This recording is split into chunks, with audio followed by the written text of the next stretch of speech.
Welcome back to Fast Money. We all know that one of Karen's favorite things to do when she's not on this desk is collecting and looking at modern art. But did you know that just this past weekend she picked up a totally different hobby? Esports. Let's see what she was up to. Wow.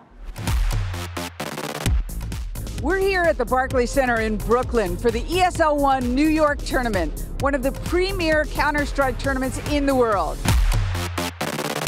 So actually, game day today. What happens in the morning? What time do they get up? Today they'll meet in the morning and they're going to have a team meeting, and then it goes into breaks down into individual practice sessions.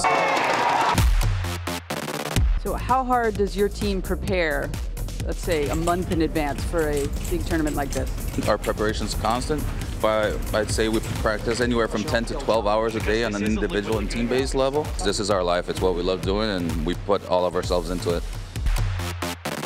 So when you're in a series like this, I know you try to take it one day at a time. How do you relax after this, and then how do you prepare for tomorrow?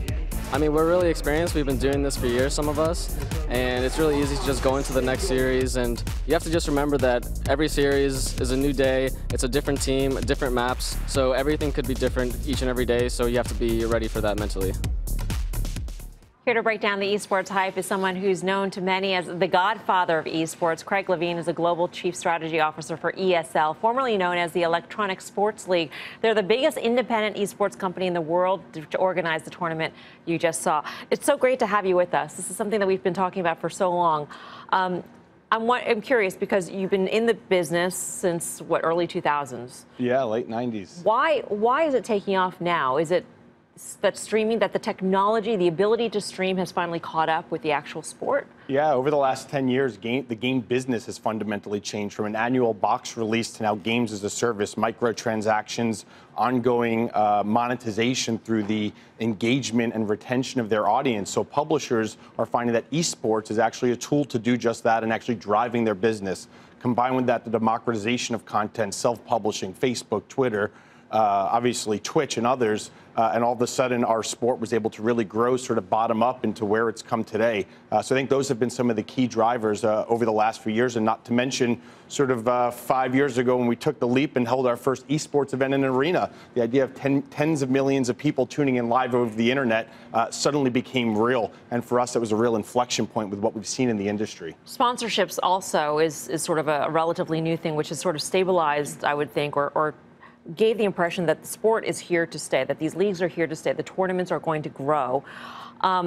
Do the sponsors know what they're getting into at this point, or is this sort of, let's just throw money at this and see what happens? Yeah, I think we're fortunately beyond that sort of test and see kind of phase of our business.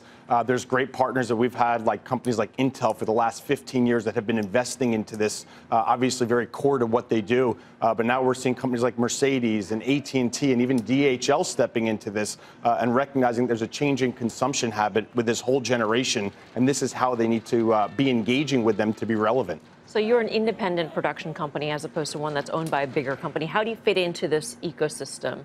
Yeah, so it's our vision to build this global infrastructure of esports all over the world, from what we call zero to hero, from the first time you play the game to the biggest stages in the world. And games can come and go, and ultimately we want to create that infrastructure, that great IP that publishers have can plug into, speed to market, great partnerships, and sort of take advantage of this vast network that we're building. Craig, we hope you'll come back. It's fascinating stuff. Craig Levine, the Global Chief Strategy Officer for ESL.